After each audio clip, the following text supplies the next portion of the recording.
श्री स्वामी समर्थ. स्वामी महाराजांच्या कृपेने तुमच्या सर्व इच्छा मनोकामना पूर्ण हो. उद्या आहे गुरुपुष्यामृत योग. गुरुपुष्यामृत योगाच्या दिवशी जर आपण काही उपाय केले, काही सेवा केल्या तर त्या खूप खूप प्रभावी ठरतात. 24 ऑक्टोबरला सकाळी 6:38 गुरुपुष्यामृत योग सुरू होत असून दुसऱ्या दिवशी म्हणजेच शुक्रवारी सकाळी 6:37 गुरुपुष्यामृत योग असणार आहे.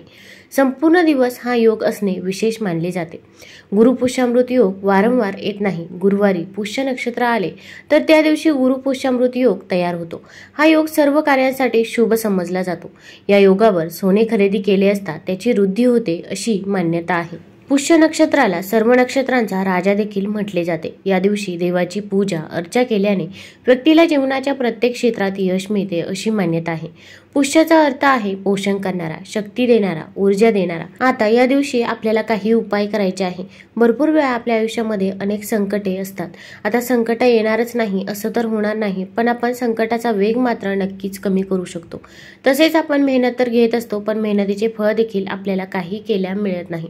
मग कष्टाला नशिबाची साथ मिळण्यासाठी तसेच आपल्या घरामध्ये जी काही आर्थिक टंचाई चालू आहे ती दूर होण्यासाठी, घरामध्ये माता लक्ष्मी स्थिर राहण्यासाठी आपण या दिवशी काही उपाय करायचे आहे. तर कोणते उपाय व कोणत्या सेवा कराव्यात हे जाणून घेण्यापूर्वी तुम्ही चॅनलमध्ये नवीन असाल तर चॅनल लाईक करा व सबस्क्राईब देखील करा. कमेंटमध्ये श्री स्वामी समर्थ किंवा ओम महालक्ष्मी नमः लिहायला विसरू नका.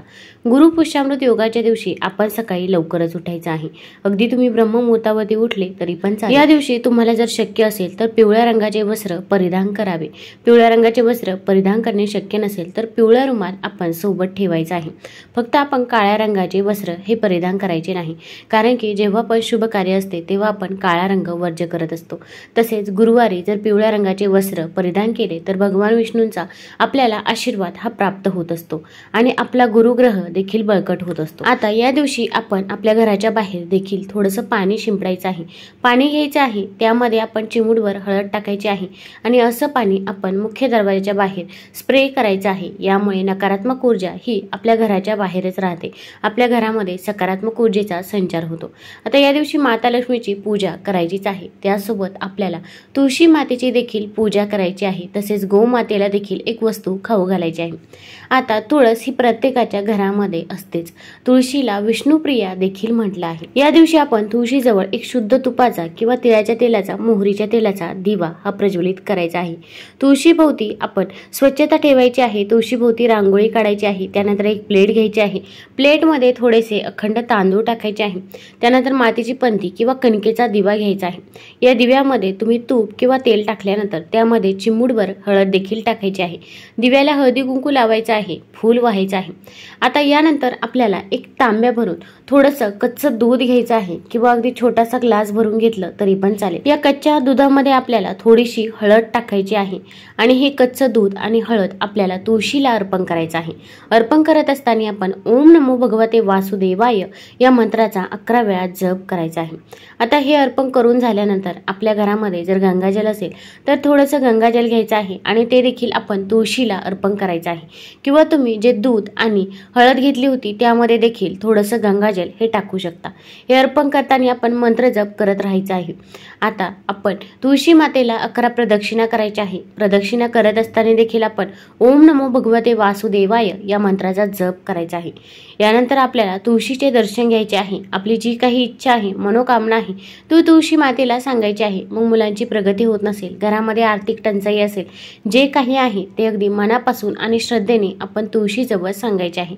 आपण जर या दिवशी तुळशी मातेची अशा प्रकारे पूजा केली तर माता लक्ष्मीचा, भगवान विष्णूंचा आपल्याला आशीर्वाद हा प्राप्त होत असतो. आता आपण जो काही दिवा प्रज्वलित केला आहे असाच दिवा आपण संध्याकाळी देखील तुळशीजवळ प्रज्वलित करायचा आहे. तसेच या दिवशी आपल्याला थोडीशी दालचिनी घ्यायची आहे. दालचिनी प्रत्येकाच्याच घरामध्ये असते. मिक्सरमध्ये बारीक करून घ्यायची आहे. याची पावडर बनवायची आहे. आपल्या मुख्य दरवाजाच्या बाहेर आपण उभं राहायचं आहे. आपल्या उजव्या हातावरती आपण ही दालचिनी पावडर ठेवायची आहे आणि आपण ही दालचिनी पावडर आपल्या घरामध्ये फुकायची आहे. घरामध्ये टाकली तरी पण चालेल, पण आपण बाहेर उभं राहायचं आहे आणि आपल्या घरामध्ये जसे की माता लक्ष्मी आपल्या घरामध्ये येत आहे अशा प्रकारे आपण ही दालचिनी पावडर आपल्या घरामध्ये टाकायची आहे। यामुळे माता लक्ष्मीचा वास आपल्या घरामध्ये होतो व आपली जी काही आर्थिक टंचाई चालू आहे, गरिबी चालू आहे, दारिद्र्य चालू आहे ते दूर होतो व आपल्या घरामध्ये चहूबाजूने पैसा यायला सुरुवात होते। अगदी तुम्ही प्रत्येक गुरुवारी हा उपाय ही सेवा करू शकता। यामुळे आपल्या सर्व समस्या या नक्कीच सुटतील। तर हा उपाय कोण करू शकतं, तर घरातील कोणत्याही व्यक्तीने केला तरी पण चालेल। ताई, दादा, आजी, आजोबा, तुमच्या घरातील मुलं देखील ही सेवा करू शकता। फक्त मासिक धर्म असेल किंवा सूतक असेल तर या काळामध्ये आपल्याला हा उपाय करता येणार नाही। आता यानंतर आपल्याला गोमातेला देखील एक वस्तू खाऊ घालायची आहे। पृथ्वीवरील कोणत्याही भुकेल्या आणि तहानलेल्या प्राण्याला अन्न आणि पाणी देणे हे महान पुण्यकार्य आहे। मात्र गायीला खायला दिल्याने पुण्यासह इतर अनेक फायदे देखील होतात। आपल्या सर्वांना माहीत आहे की हिंदू धर्मात गायीला पूजनीय मातेचा दर्जा देण्यात आला आहे। मान्यतेनुसार गायीच्या पोटात 33 कोटी देवतांचा अधिवास आहे, ज्याचा सरळ अर्थ असा आहे की गायीला भाकरी देऊन तुम्ही 33 कोटी देवी देवतांनाही आहार देत आहात। गायीला भाकरी दिल्याने कुटुंबातील अनेक दुःख आणि वेदना दूर होतात आणि आपल्या घरामध्ये सुख समृद्धी देखील येते। तर या दिवशी आपण एक चपाती बनवायची आहे। ही चपाती बनवल्यानंतर त्यावरती आपल्याला थोडासा गूळ टाकायचा आहे। गूळ टाकल्यानंतर चिमूटभर हळद या चपातीवरती पसरवायची आहे। यानंतर या चपातीला आपण शुद्ध तूप देखील लावायचं आहे। या चपातीचा रोल बनवायचा आहे आणि आपण एक तांब्या भरून पाणी घ्यायचं आहे। आता हे घेऊन आपल्याला गोमातेजवळ जायचं आहे, जिथे पण गोमाता असेल। मग यासाठी तुम्हाला गोशाळेत जाण्याची वेळ आली तर तिथे देखील तुम्ही जाऊ शकता।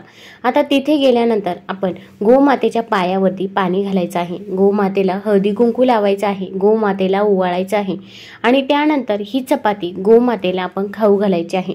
तुम्हाला जर हातातून चपाती देणे शक्य असेल तर आवर्जून हातातून चपाती देण्याचा प्रयत्न करा। गोमातेने जर तुमचा हात चाटला तर तुमचं दुर्भाग्य दूर होऊन तुम्हाला सौभाग्य प्राप्त होते आणि जर असे करणे शक्य नसेल तर गोमातेला लांबून चपाती द्यायची आहे। गोमातेचे आपण दर्शन घ्यायचे आहे। गोमातेच्या डोळ्यामध्ये बघून आपली इच्छा, मनोकामना आपण गोमातेला सांगायची आहे। अगदी कठीणातली कठीण कोणतीही इच्छा असू दे, मग संतान प्राप्ती होत नसेल, नोकरी मिळत नसेल, जे काही आहे ते मनापासून आणि श्रद्धेने गोमातेला सांगायचे आहे। कारण की गोमातेमध्ये 33 कोटी देवी देवतांचा वास असतो। त्यानंतर गोमातेला आपण 3 वेळा प्रदक्षिणा करायची आहे।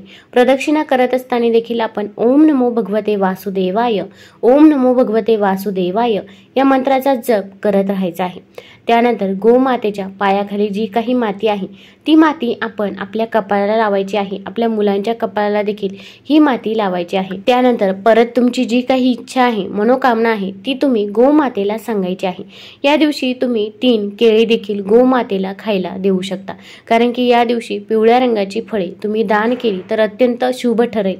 तसेच पिवळ्या रंगाची फळे तुम्ही जर गोमातेला खाऊ घातली तर भगवान विष्णूंचा देखील आपल्याला आशीर्वाद प्राप्त होत असतो। त्यामुळे गोमातेला चपाती दिल्यानंतर आपण 3 केळी देखील गोमातेला खायला द्यायची आहे।